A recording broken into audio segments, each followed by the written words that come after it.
If you look at what is needed in terms of additional job creation in India between now and 2030, cumulatively, is anywhere between 60 million and 148 million. India also has set an ambitious target of being a developed country by 2047. It's hard to make direct comparisons with other countries because there's a lot of the devil in the details. But what is absolutely clear is that if India continues on the path of serious reforms, and it will require large-scale reforms on multiple fronts, then this growth can be maintained, it can be increased, and certainly per capita incomes will then rise.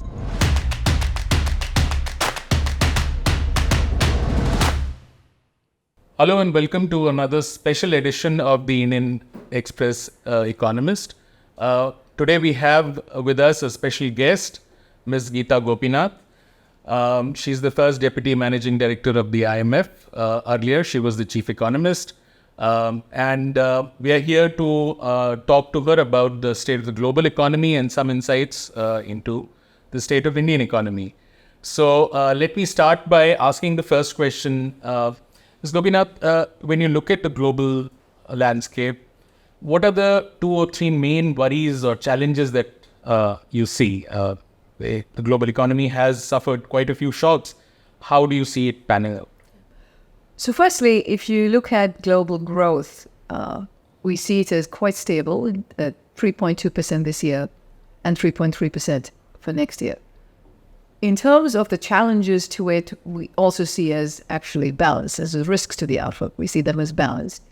The concerns are firstly on the front of, inflation. It's been coming down for most countries in the world. And we expect that to continue, but the job is not completely done at this point. So we just need to make sure that happens without there being any big effect in terms of economic activity. So that's one factor. The second is what's coming from geopolitics and conflicts around the world. That has implications for commodity prices, and there's the risk that if there is further increase in tensions in the Middle East, that could happen. That could raise oil prices, for example. So that's another area that has implications for the world. We're also in a year of political uncertainty because this is a year when we've had having a large number of elections around the world. That brings with it uncertainty on specific policies, and that could have some implications for global growth. What we are somewhat more concerned about is the medium term, where our projections for growth for the medium term are some of the weakest we've had in decades. It's around close to 3%. It used to be 3.8% on average over the last 2 decades, if you look at the average over the last 2 decades. So we're looking at, not great global growth into the medium term. And for that, we think it's going to be important all over the world for governments to focus on growth, which will take some very serious structural reforms. Right. Now, one of the things that we saw in the last 2-3 years was the massive spike in inflation across the world, and central banks across the world raised interest rates. But as we saw in many emerging economies, including India, there was a sense that raising interest rates was not sort of tackling this supply-led inflation. And there have been many question marks on the inflation targeting regime that India is following, or many developing countries are following. So is this, do you think that inflation targeting regime is good or apt for developing economies such as India? I think inflation targeting regimes have really delivered for countries around the world.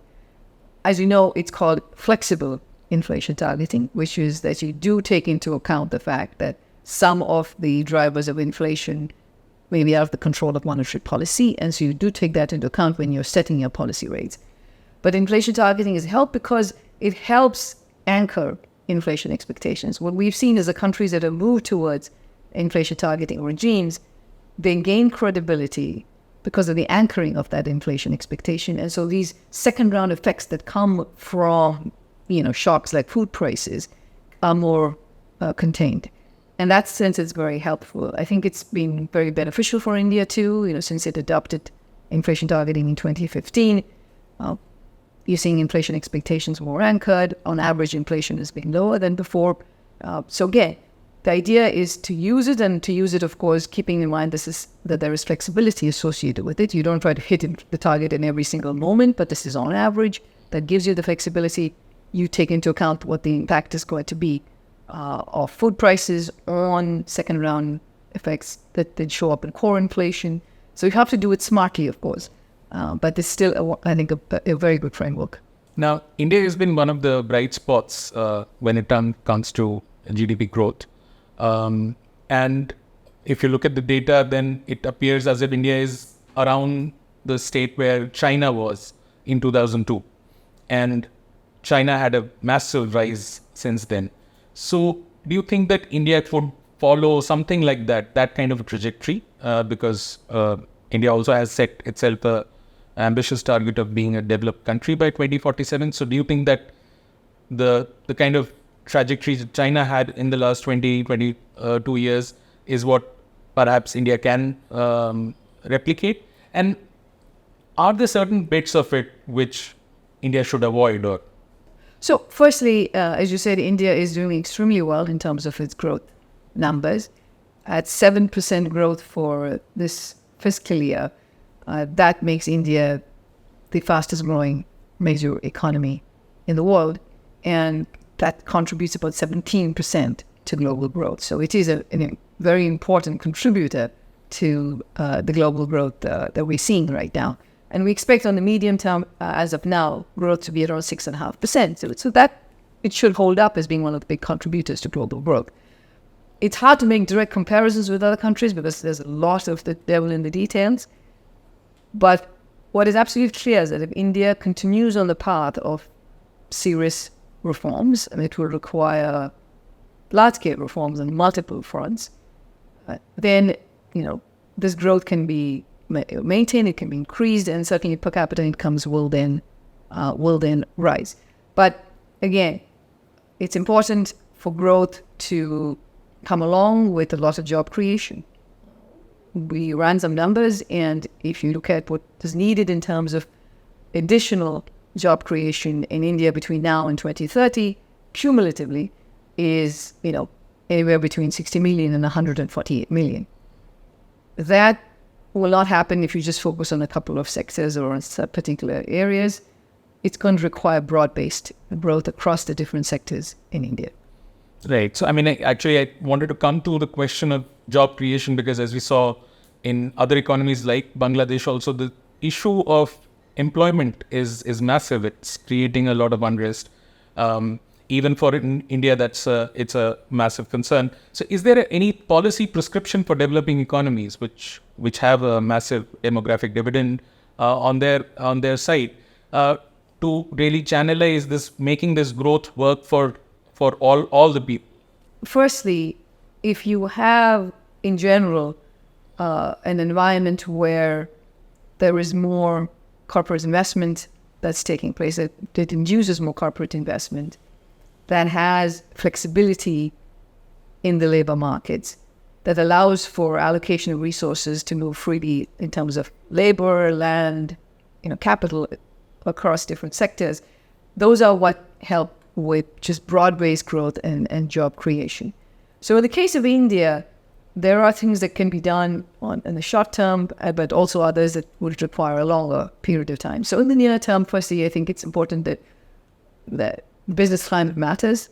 The ease of doing business matters in terms of dealing with the regulations, red tape, and so on. All of that really is critical to be able to get business dynamism in the economy going. And there are some states like Gujarat and Tamil Nadu where you're seeing more foreign direct investment go, which are also states where the business climate is ranked as high. The other areas in terms of labor market reforms, the government has done a lot. There were these new laws that were approved by Parliament in 2019, 2020. It's important now to implement those fully. That's going to require working with the state governments, incentivizing them to do the full implementation. That's going to be very helpful. Trade has been very helpful for other countries in the world who've grown and also done a lot of job creation. India has, on average, higher tariff rates than its peers do. So I think, again, working on removing trade restrictions will enable it to play a bigger role in the global supply chains. And this is a moment to seize because a lot of countries are looking to India as a country to work with given the current geopolitical environment we're in. Public investment spending, which has been very good in India, obviously that needs to continue. The budget is putting an appropriate focus on that. But there's also these other more slow-moving factors that are absolutely critical. Human capital, making sure that the skills of the population are keeping up with the demands of industry, super important. And so, focusing on education and skilling is absolutely critical. Raising productivity of agriculture is very important to get the workers to move out of agriculture into other areas. So in that case, land reforms, again, play a very important role. So you need these broad-based reforms happening at multiple levels to be able to keep up the growth rate and continue on the trajectory towards, higher income status. Right. And in relation to this, the rise of artificial intelligence, and it's sort of caught everybody's imagination, and there are all kinds of estimations about how it might impact an economy like India, which has so much surplus labor. How do you sort of see that in the Indian context? Is it sort of a savior for us, or is it going to be a curse and sort of lead to massive job losses? Yeah. So in terms of exposure, we have around, for India, our estimate is around 25% of workers in India would be exposed to AI. Now, that doesn't mean they're all going to be negatively affected by it, because depending on the sector you are in, you can be positively impacted or negatively impacted. The fact that a large number of workers are still in the agricultural sector, the substitution coming from the new form of AI, generative AI, is somewhat less. Right. So again, in terms of a country like India, there are multiple channels through which it can affect India, some of it very beneficially, some of it less so.